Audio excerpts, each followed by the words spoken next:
Hey everybody, so welcome back to Jim Bob's Garden. So today I want to talk to you about weeds. Like this. This is weeds. You can see there's nothing but weeds. Now this whole section over here was all full, just like this is right now, yesterday. Alright. So, the question becomes, are weeds good or are weeds bad? Some of this is actually edible. Not sure which parts, but I think this is chickweed. I'm pretty sure chickweed is edible. I know that chickens like it. So more than likely you could eat it. But it's not really what I want to grow here. So I'm going to go ahead and start pulling these out. Now I've let this go, oh man, I think late summer, early fall. Last time I actually went in here and did anything in this garden. And I was letting it grow up with sweet potatoes and such. So it has pretty much become a mass of weeds. And this is one of the problems. If you look, if I tried to start seeds down in here, it would have a really hard time, the seeds getting, once they do sprout, which they'll sprout fine in this, but once they sprout, they're going to have a hard time getting to sun. Alright, and then they're going to compete for moisture and nutrients and, you know, just any number of other things. Alright, so are weeds good? Well, no. I mean, because obviously it's going to be a problem depending on the plant you're growing for competition. But let me show you something. Well, first off, I want to talk to you about how I'm going to go about doing this. So, what I've been doing is I start pulling a section back. And if you got a nice mass of weeds like this, particularly with the dollarweed and the chickweed and all of that, what you do is just get your hands up underneath here and start pulling. Alright? And you get you a section that you think you can handle, and then you just start kind of rolling.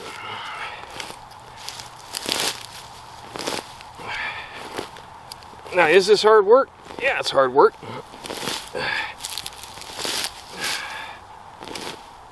But most of it comes up,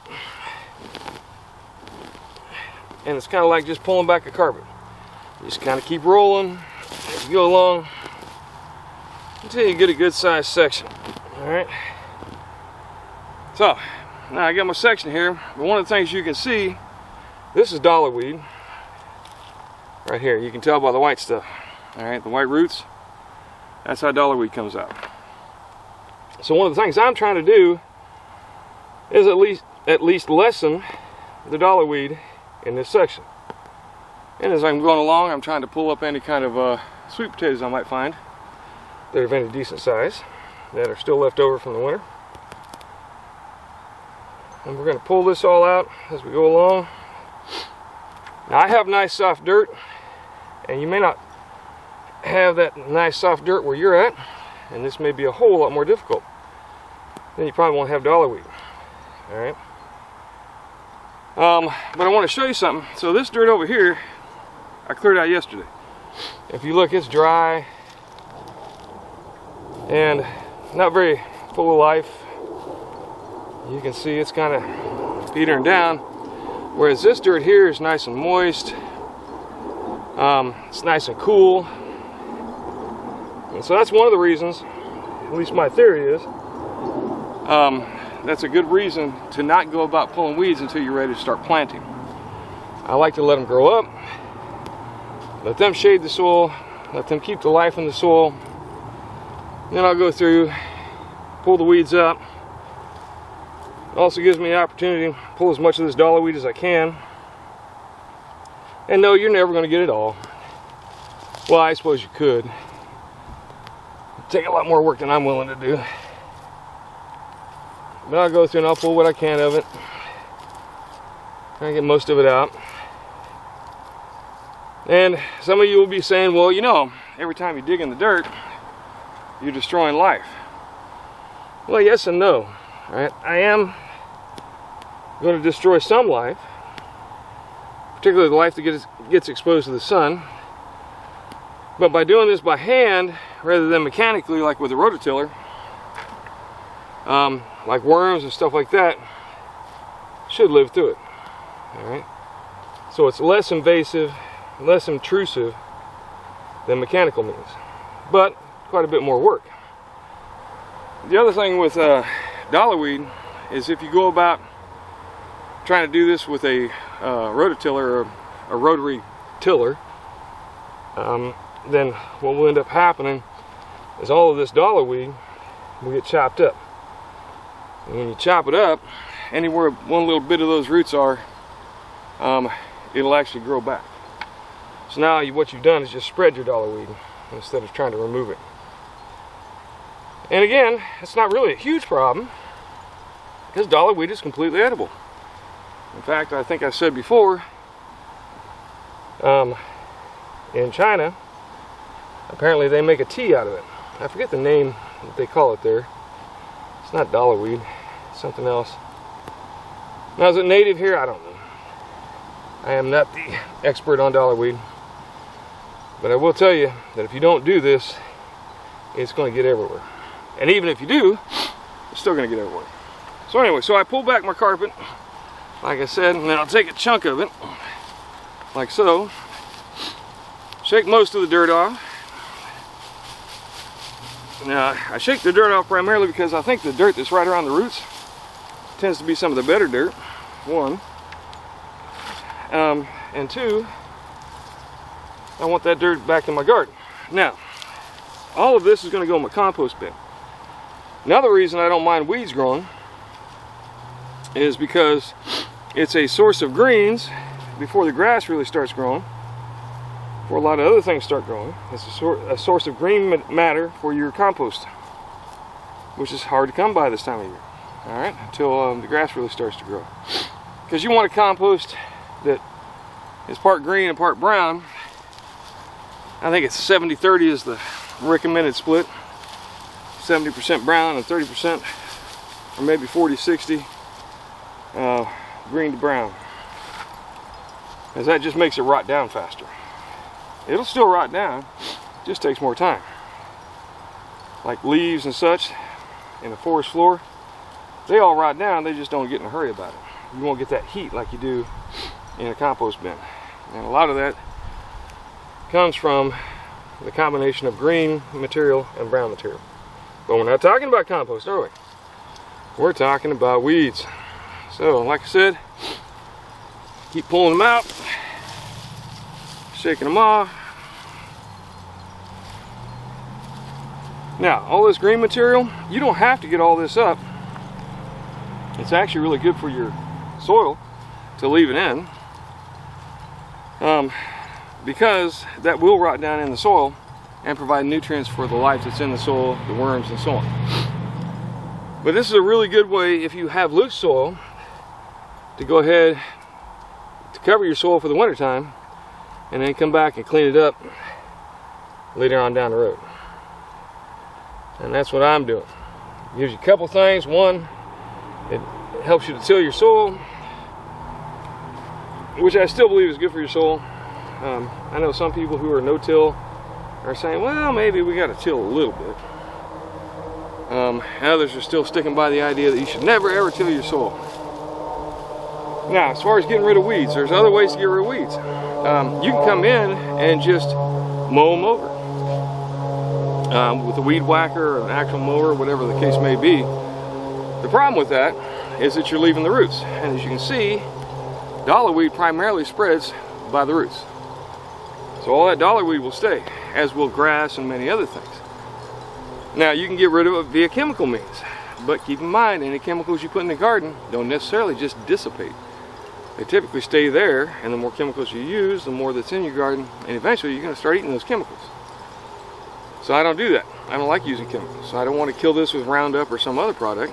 I'd rather just go ahead and pull it out by hand. Another option is a flamethrower. You're like, flamethrower? Who's got a flamethrower? Well, you can actually buy a, what's it called? A torch, I think.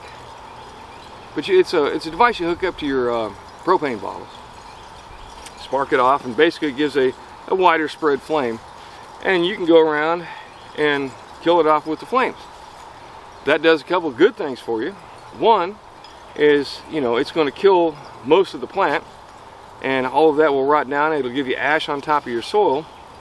But it's also going to cook that top layer of soil, killing most of the life that's in that top layer of soil, depending on how long you let it get hot. So whether or not that's a good idea, I don't know. It's just not the way I go about doing my business. So I would prefer to get in here with my hands, but I do have this nice, loamy, sandy soil that I've slowly been building over the years here in Jim Bob's garden, and it's very easy to get my hands down into it and dig around. Now, should you wear gloves like this? I talked about this in the last video. I'll tell you again, my thought on that is, if you don't want to stick your hands in it, do you really want to grow your foods in it? Are there bugs? Yes, there's bugs. Hopefully a lot of bugs, because that means you got a lot of life. Will they hurt you? I mean, some of them will. There are spiders, there's ants, there's other things that will bite. But as long as you keep an eye on what's going on, it shouldn't be too big of a problem. Alright, so my personal thought is get your hands in the dirt. I think it's good for you. I've always said, you got kids, take them out in the dirt and roll them in it, and it'll help them be strong and healthy as they go on through life later on. That's just my opinion. So the bottom line is, weeds, are they useful? Yes, they are. They'll cover your soil. Nature has a way of covering up bare dirt, and primary method is some sort of native plant, which is typically called weeds, because they grow like weeds. And oftentimes we have no real use for them, though you'll find that many, just like the dollar weed, are edible. And actually, not too bad tasting.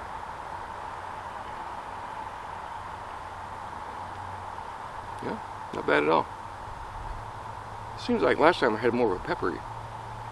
Oh, there it is. A little bit of peppery taste. Anyway, I know they, like I said, they grow it on purpose in other places to primarily for teas and such. Though, like I said, you can cut it up, put it in a salad, and eat it. It's not going to hurt you. I've done it multiple times here in my garden. So, it's that time of year. If you haven't started planting, you haven't started cleaning up, it's time to get your weeds out and start getting the plants in. So here in the next few days, I should be getting this done, that section over there done, and if you kind of pan around, you can see where I've got yet to clean up. Alright, I've got a good chunk of it done. I'm just finishing it all up, getting it all cleaned out, and then we'll start the really hardcore plant. It is the middle of March. Actually, today's the 15th. So it's that time.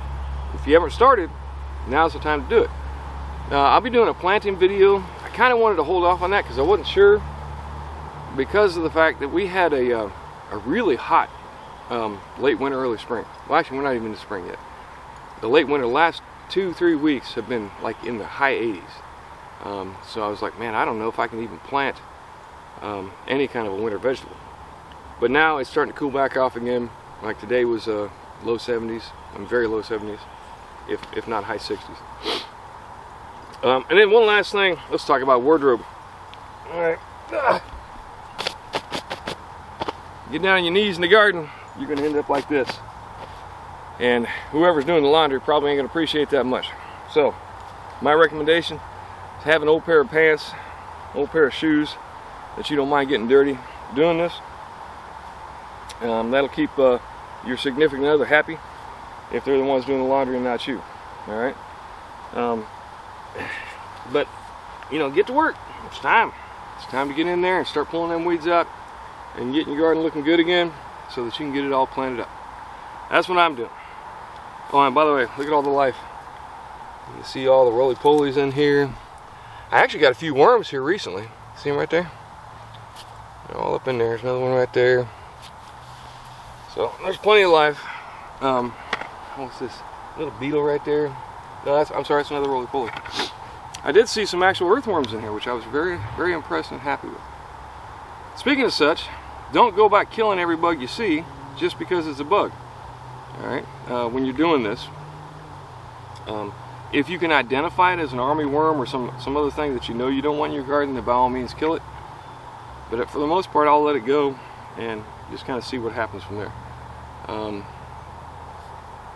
Bugs are a whole other issue I'll get into later, but just leave it at that. I would not recommend that you go in and kill every bug you find as you're digging up your soil. Alright, that's what I got going on today. I'm pulling weeds. What are you doing? Alright, time to start thinking about it. It's time to get everything in the ground, start getting things growing. We're going to have the hot season here in a few months, so whatever you don't have growing, by then you're pretty much out of luck. Alright, thanks for stopping by. Do me a favor, give me a like and a subscribe. If you think about it, go buy a t-shirt. We got some cool t-shirts out there. Hopefully we'll have some more designs here in the near future. But beyond that, grow something. Get something grown in your yard. You'll thank yourself when you're able to go out and just grab food whenever you want. All right, thanks for stopping by. Y'all take care. Come back and see me.